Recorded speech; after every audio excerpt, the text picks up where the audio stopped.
Dans le Nord Kivu, Lubero, encore une fois théâtre des attaques. Les conflits ethniques sont à la base des tueries à Miriki, Hutu et Rwandais sont en désaccord depuis quelques semaines. Madame, Messieurs, bienvenue et merci de rester avec nous pour cette nouvelle édition sur Biwane, direction Nord Kivu, précisément à Lubero, où l'on signale une tension entre les communautés Nandé et Hutu dans les localités des Miriki et ses environs, dans la partie sud du territoire de Lubero, les Barazalawazé. Un regroupement des communautés ethniques du Nord Kivu parle de l'instrumentalisation de ces deux communautés par les politiciens. Son président en appel à l'intervention des services de sécurité pour éviter le pire dans cette partie du pays. Tout remonte en début du mois de janvier, lorsque des présumés Hutus, sous la conduite d'un certain Savimbi, ont assassiné 18 Nandais à Miriki par machette.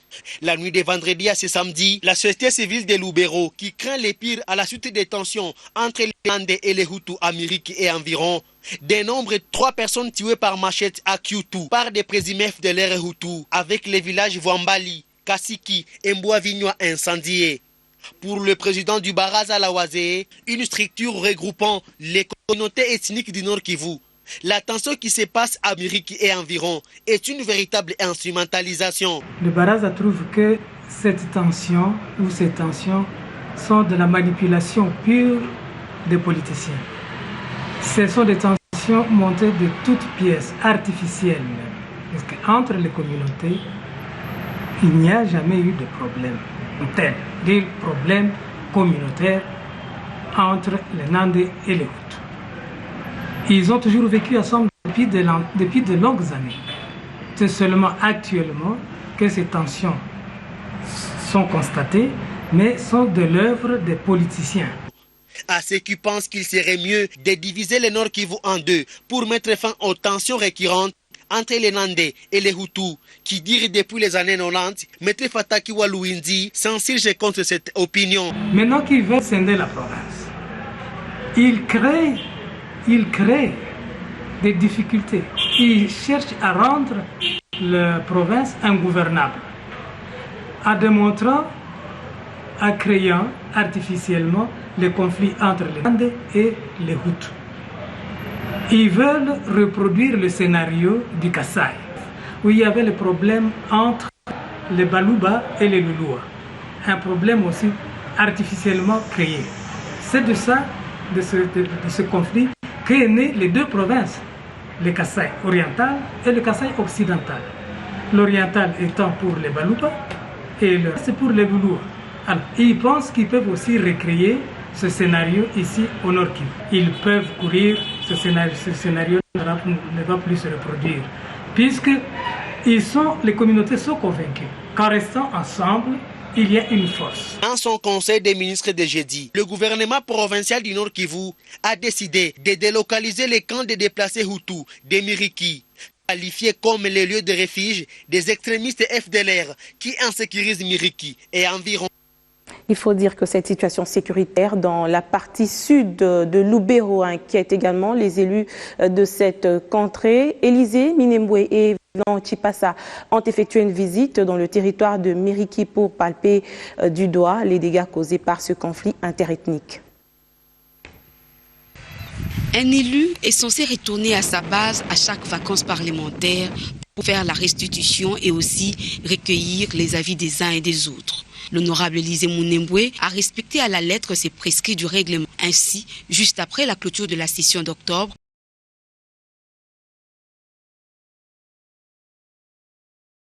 l'honorable questeur a tenu à s'enquérir de la situation sécuritaire qui prévaut présentement à Miriki, Kanyabayonga et Kaina dans la province du Nord Kivu. Sur place, Élysée Minembwe, accompagné de l'honorable Vénan Chipasa, élu de Lubero, a constaté personnellement les stigmates de dégâts causés par le rebelle lors du dernier massacre de Miriki. Lors de cette visite de réconfort des victimes des atrocités de FDLR, les hôtes sont passés dans chaque case pour vivre le dégât. Ils ont aussi visité le cimetière où sont enterrées les 18 personnes tuées dans la nuit du 6 au 7 janvier dernier. L'honorable Élysée Minembwe a amené dans sa gibecière des vivres et non-vivres en quantité importante aux familles des victimes.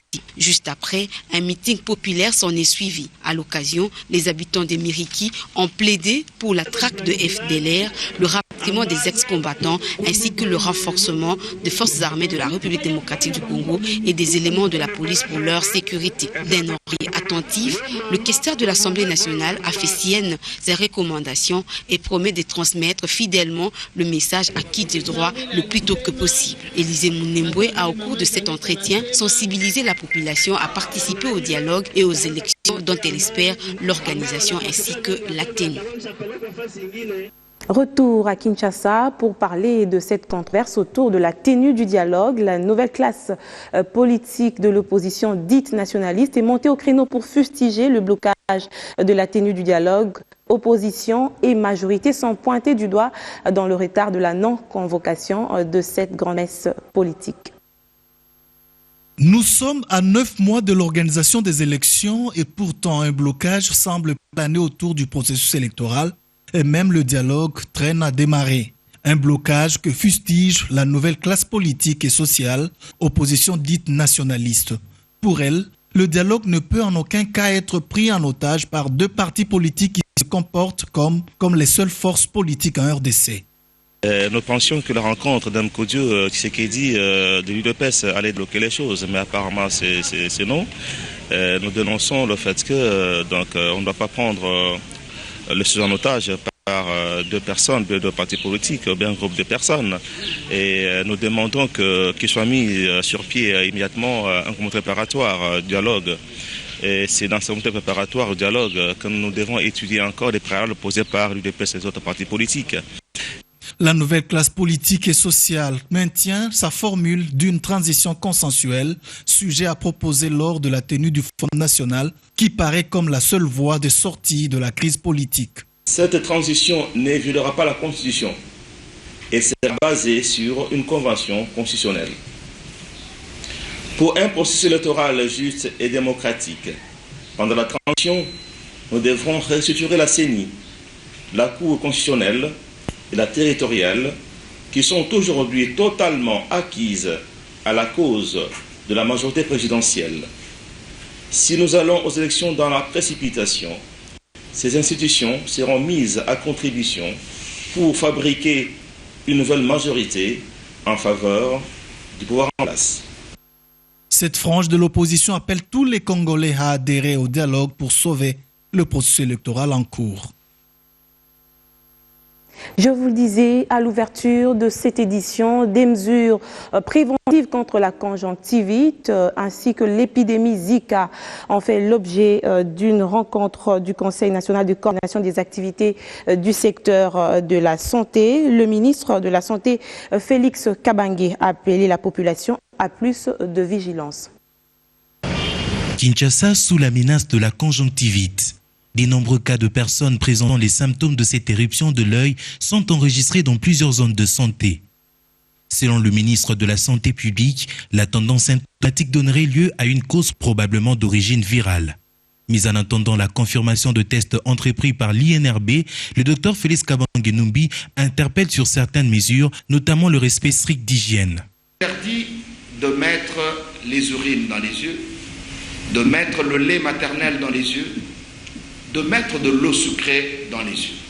Lorsque les signes sont présents, il est recommandé de pouvoir très rapidement consulter un ophtalmologue. Pour tous ceux qui n'ont pas suffisamment de moyens pour rencontrer un ophtalmologue dans un centre privé, nous leur recommandons de pouvoir se rendre au centre ophtalmologique de Massina où la totalité de la cure est à 5 000 francs congolais. À tous les employeurs, nous recommandons qu'un repos de 3 jours minimum soit donné à toute personne souffrant de conjonctivite. Un autre point évoqué lors de cette rencontre, l'épidémie Zika qui cause des dommages en Amérique latine en entraînant des déformations fœtales auprès de femmes enceintes. Ayant également de symptômes avoisinant ceux de la conjonctivite, cette pathologie fait objet d'un état d'urgence de santé publique de portée internationale décrété par l'Organisation mondiale de la santé. Pour prévenir les probables cas de déportation, le ministre de la Santé publique fait quelques recommandations. Nous devons dormir sous la moustiquaire imprégnée d'insecticides à longue durée pour éviter le contact avec le moustique. Pour toutes les femmes qui doivent se rendre en Amérique latine, pour l'une ou l'autre raison, elles doivent vérifier si elles ne sont pas enceintes.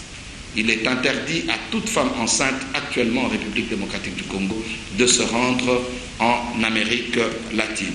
Et nous demandons à tous les cliniciens de pouvoir prélever sur tout cas de malformation afin de pouvoir documenter tout cas de malformation congénitale en République démocratique du Congo. Ces 2 points d'actualité ont été évoqués au cours du Conseil national de coordination du secteur de la santé. Une rencontre. Puisqu'on parle santé, face à l'alerte d'une épidémie de fièvre jaune qui refait surface dans la circonscription administrative de la Mongala, le commissaire spécial de cette nouvelle entité a échangé avec le ministre de la Santé publique. Objectif, trouver des voies et moyens pour préserver la santé des populations. Engagée à préserver la santé de ses administrés, la commissaire spéciale de la Mongala a échangé avec les ministres de la Santé publique. Au menu de leurs échanges, la mise en place des stratégies pour riposter contre certaines épidémies en vue de permettre à la population de cette nouvelle province d'évaguer à leurs occupations.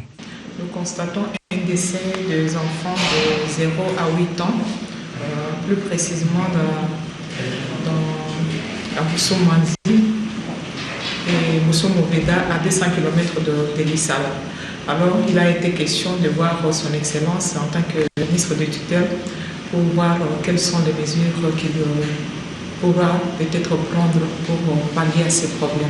Il a promis de nous accompagner dans tout ce que nous allons faire et d'ailleurs il y aura d'ailleurs une équipe qui sera montée pour arriver sur place et faire l'étude et savoir pourquoi ces phénomènes-là se passent. C'est ça. Au dossier de la sécurité, elle a fait part de la gestion sécuritaire de son entité après plus de 100 jours passés à la tête de cette province. Le vice-ministre et ministre de l'Intérieur était intéressé de savoir comment les choses depuis le démantèlement, depuis que nous avons été nommés et nous sommes à nos postes respectifs, comment les choses évoluent. Tout cela, nous lui avons expliqué, nous avons parlé, nous lui avons expliqué, nous avons des problèmes. C'est plutôt des difficultés que nous avons présentées au vice-premier ministre et ministre de l'Intérieur. Nous n'avons pas de véhicules, il y a le problème de la police qui pose beaucoup de problèmes de déplacement. Nous n'avons pas de véhicules, surtout pour la police et pour nous-mêmes. Et c'est autour de toutes ces questions que nous avons parlé, surtout pour maintenir la sécurité et la paix dans notre province. Enfin, elle a pris part à l'atelier sur le fonctionnement de l'administration publique locale, organisé par les ministres des tutelles, afin de les imprégner des réformes en cours pour doter de la RDC de nouveaux types de fonctionnaires congolais d'ici à l'horizon 2030. Économie, le gouverneur de la Banque centrale du Congo soutient la mise en œuvre de la matrice des réformes. Il s'agit d'une grande vision visant à replacer la République démocratique du Congo sur le chemin d'une grande croissance durable et inclusive. Les sujets a été abordé au cours de la première réunion de l'année 2007 du comité de politique monétaire de la Banque centrale du Congo. Julie Sefou. Le déséquilibre au ralentissement économique actuel en RDC serait d'origine structurelle. Le gouverneur de la Banque centrale du Congo, Deogracias Mutombo Mwananyembo, en veut pour preuve l'absence de politiques efficaces visant à contrôler la résilience de l'économie nationale durant les 15 années de croissance économique sans discontinu en RDC. Il était donc temps d'envisager des mesures correctives dans la perspective de l'émergence économique du pays. La solution à cette situation passe par l'appui sur les transformations structurelles, principalement ou en priorité dans l'agriculture, en privilégiant la productivité et la transformation de produits pour plus de valeur ajoutée. Si nous avons ciblé l'agriculture, parce que l'agriculture, c'est le secteur qui emploie le plus de personnes, plus de 60%, et la lutte contre la pauvreté passant par l'amélioration des revenus agricoles, nous estimons que cette stratégie va permettre au pays de tirer profit du dividende démographique, parce que c'est là qu'il y a plus de monde, et en même temps réaliser les gains de productivité qui vont induire une croissance rapide de revenus agricoles et par conséquent, comme c'est là qu'il y a le plus grand nombre, une progression rapide du PIB par habitant. Voilà la solution.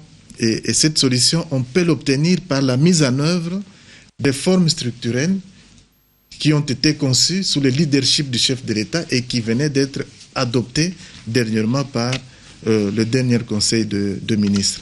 À l'absence de chocs majeurs à même de perturber à court terme la stabilité du cadre macroéconomique, le comité des politiques monétaires de la BCC vient de décider au cours de cette première réunion ordinaire de l'année 2016 du maintien de dispositifs actuels de politique monétaire. Le taux directeur demeure à 2%. S'agissant du coefficient de la réserve obligatoire sur les dépôts en devises à vue et à terme, il reste respectivement à 8% et 7%, et celui sur les dépôts en monnaie nationale à vue à 2% et à terme à 0%. Entre-temps, les directeurs provinciaux des impôts se sont engagés à améliorer la mobilisation des recettes dans le cadre du budget de l'État exercice 2016. La cérémonie des signatures des contrats de performance a sanctionné la fin de la session des directeurs des impôts tenue à Kinshasa du 3 au 6 février. La session des directeurs des impôts s'est clôturée par la signature des contrats de performance, engagement par lequel l'administration fiscale accepte de mobiliser les recettes pour financer les programmes du gouvernement de la République, traduits dans la loi des finances exercice 2016. Remplir ces assignations budgétaires dans un contexte économique critique avec la chute des cours des principales matières d'exportation congolaises telles que le cuivre et le pétrole, le directeur général des impôts, Dieudonné Lokadi, promet de faire de son mieux pour doter l'exécutif national des moyens de sa politique. Le secrétaire général aux finances, qui a représenté le ministre, lui, comme le gouvernement, continue à rappeler le potentiel fiscal que regorge le pays, que l'administration fiscale des impôts devra prendre en compte dans ses efforts de recouvrement en vue d'accroître sa contribution dans le budget de l'État. Il est également question au cours de ces assises de l'évaluation du bilan des activités de la DGI pour l'année passée. L'on note dans ce rapport que tout est néanmoins resté appréciable pour l'année 2015. Puis ce joli coup de filet de la Direction générale des douanes et accises, près de 20 cartons des produits assimilés à la drogue ont été interceptés à l'aéroport international de Njili. Cette opération s'inscrit dans le cadre de la lutte contre la fraude et le trafic des drogues en République démocratique du Congo. 389 kilos de médicaments assimilés à la drogue viennent d'être saisis à l'aéroport international de Njili. Des médicaments contrefaits en provenance de l'Inde pour le Nigeria qui ont transité à Kinshasa par le vol Kenya Airways. Ces produits dits psychotropes ont été saisis par la douane congolaise. On a réussi à mettre la main sur ces lots importants des produits contrefaits, les tramadol et l'aramadol, qui venaient de l'Asie du Sud-Est en transitant par l'aéroport international d'Njili pour rejoindre le Nigeria. Et une vingtaine de cartons pesant chacun plus ou moins 20 kilos. Donc c'est un lot très important en matière de médicaments. Les propriétaires sont déjà identifiés et les enquêtes sont en cours.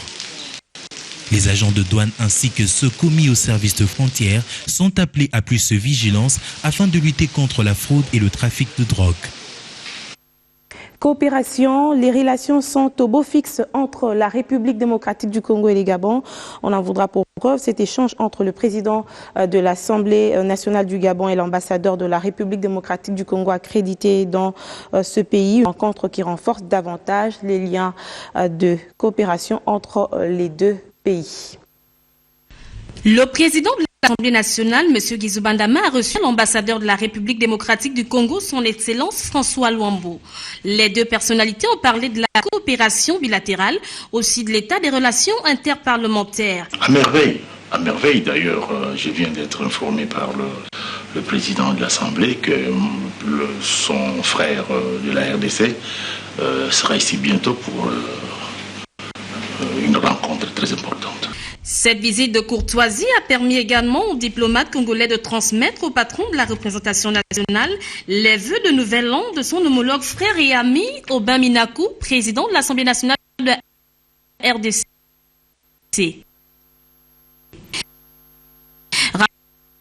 Rappelons que l'ambassadeur de la République démocratique du Congo, accrédité à Libreville, avait présenté ses lettres de créance au président de la République, Ali Bongo Ondimba, en novembre 2015. La compagnie Air Côte d'Ivoire vient d'agrandir sa flotte. Elle vient d'acquérir un nouvel engin. Il s'agit du bombardier Q400 de marque canadienne. L'acquisition de cet appareil a eu lieu à l'aéroport Ouafet-Boigny à Abidjan, à Patricia Panzou. Air Côte d'Ivoire fait peau neuve. La nationale aérienne ivoirienne se dote d'une nouvelle flotte de type bombardier Ki-400 avec une capacité de 66 places réparties en 60 pour la catégorie économique et 7 en classe business. Le nouvel engin est la troisième acquisition de marque Bombardier en 3 ans d'Air Côte d'Ivoire. Cet achat est une preuve que la compagnie nationale d'aviation ivoirienne est en pleine expansion et est déterminée à relever le défi dans l'espace aéronautique africain. À ce jour, en votre présence, le troisième bombardier Q400 portant sa flotte à 7 et bientôt à 9 avions à partir de mars avec l'arrivée du Q400 et d'un Airbus 319. Aujourd'hui, Air Côte d'Ivoire dessert 22 capitales dans la sous-région. Entend aller de défi en défi pour se positionner comme une référence de sécurité, de confort, d'efficacité et de satisfaction client, et ce à moins de 3 ans d'exercice. Pour Air Côte d'Ivoire, cette acquisition facilitera la mobilité des passagers dans l'espace continental et est également un outil d'intégration et de développement économique pour le pays des éléphants. Il faut une volonté politique, puisque ce ne sont pas les investisseurs privés qui mettront beaucoup d'argent au début pour créer une compagnie pérenne. C'est l'État en premier lieu qui a un intérêt tout particulier. Un intérêt parce que c'est une création d'emplois, et on l'a vu ce matin déjà, et aussi parce que c'est un outil de développement. Et on l'a vu aussi ce matin avec le nombre de passagers que nous transportons via la plateforme d'Abidjan, l'aéroport d'Abidjan, avec tous ces produits Indvi que nous créons, c'est clairement un outil de développement économique. Les autorités de l'État ivoirien, venues pour la circonstance, ont affirmé leur ferme volonté de s'impliquer dans l'accroissement de cette compagnie aérienne et saluent l'arrivée de cet avion. C'est des mots de satisfaction parce que je viens de voir vraiment un bel appareil et surtout un très bon aménagement de l'avion. Pour nous, administration du tourisme, vous savez qu'on a un destin très lié avec celui des transports.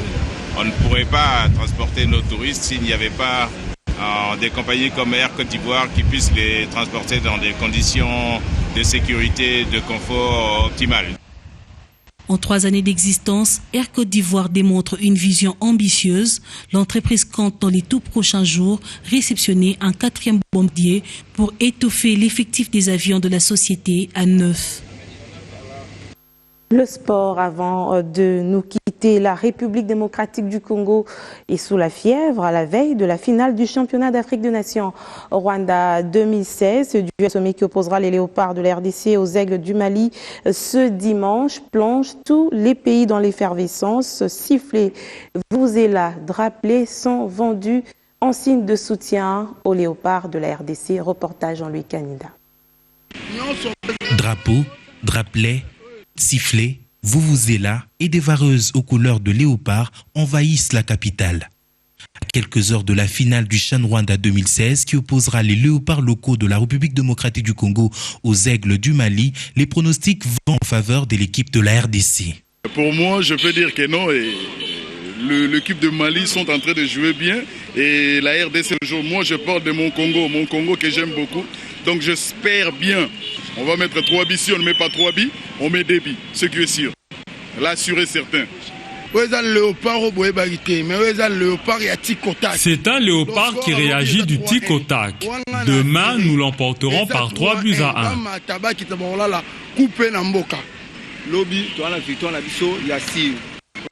Demain, la victoire est sûre. Le Mali joue bien, mais la RDC a l'expérience. Le score sera de 2-0. Que les Maliens le veuillent ou pas, le score est de 2-1. L'espoir de ramener un second titre à Kinshasa demeure pour les supporters de Léopard. Le soutien est total en faveur du 11 national de la République démocratique du Congo, de l'intérieur comme à l'extérieur de Kigali. Le décor est donc planté pour accueillir le trophée en faveur des Léopards de la RDC. On rapporte toujours avec cette finale. Sachez que les autorités de la ville de Kinshasa ont pris des dispositions pour que la finale soit regardée par toute la population à travers des écrans géants déployés dans toutes les 24 communes de la capitale. Elle demande pour ce faire à la population de se réjouir dans le calme, sans casse ni débordement. C'est une recommandation du gouvernement provincial. Madame, Messieurs, bonne chance à l'équipe nationale de la République démocratique du Congo. On se retrouve demain pour la rétrospective de la semaine.